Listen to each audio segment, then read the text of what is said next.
So now we have to introduce our add item feature into our application. But let's take a look at it in our final application so we can understand what it needs to do, so we can figure out the right strategy to approach building it. Well, first, we know that each item has a hover effect, and when we click Add to Cart, it adds it to this cart. If the item already exists, it will increase the count on it, but if it's something new, it'll add a new item here. If we go to checkout, we notice that almost the same component is displayed using the same data, except this one can modify the quantity of those items. But first, let's just build out the basics of this feature while thinking about how we can reuse this capability, because it seems like it's a very similar add to cart feature, which pretty much does the same thing as hitting this icon.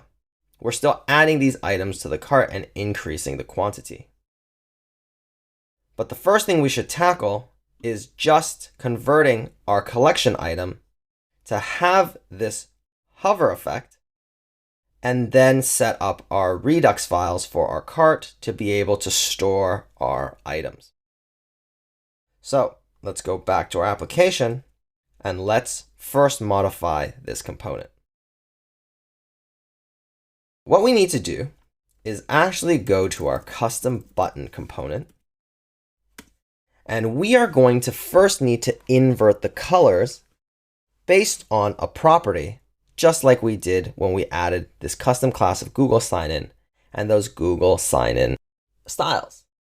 So what we'll do is we'll add an inverted prop that does the exact same thing as our Google sign-in, except instead of Google sign-in, we will say if inverted is true, then add the inverted class. And then in our custom button, we will add in this inverted class. And what it'll do is the opposite of what our regular styling on our custom button is. So if it's inverted, those are the styles, right? Because when we hover, we flip the colors in our normal button. But if it's not, then we want the same color. And similarly, if we hover, then it switches to what our normal button styles are like, with a border of none. Now that we have our inverted button, we just need to import this into our component. So one more thing we want to add is just something to make sure that our text is always aligned. And if we do display flex and justify content center, anything in our button will always be centered inside of our element. Now, let's go to our collection item.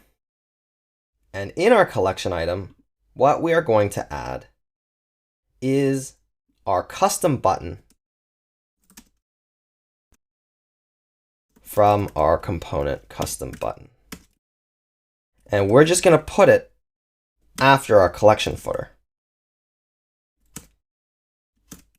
And inside will be our text of add to cart. And what we will also add is that inverted key. And if we look, we should at least see the button. There it is. Now, we do need to add some styles to our custom button that are only unique to our collection item component. So what we can do is we can go into our collection item styles, and we can just manually add them here. So we can say that they're on our custom button. We will first set the width to 80%. We'll also set the opacity to 0.7. We want a position of absolute because we want it always to be absolutely positioned at the bottom of our total height. And that will be a value of top 255 pixels. We'll also need to add a position relative value to our collection item. And now if we look, we'll see that our button is positioned inside of our collection item. But what else we're going to need to do is add that hover animation, because by default our custom button should be hidden. So let's do display none and then add our hover feature on our collection item itself. And what we'll do is we'll first make our image opacity set to 0.8, and we'll also make sure that our custom button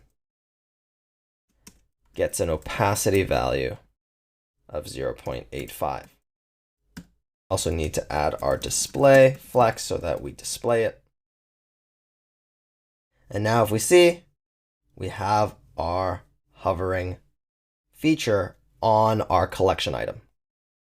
So those are a bit of style changes just to make it so that our application now can support that add item feature that we're about to implement.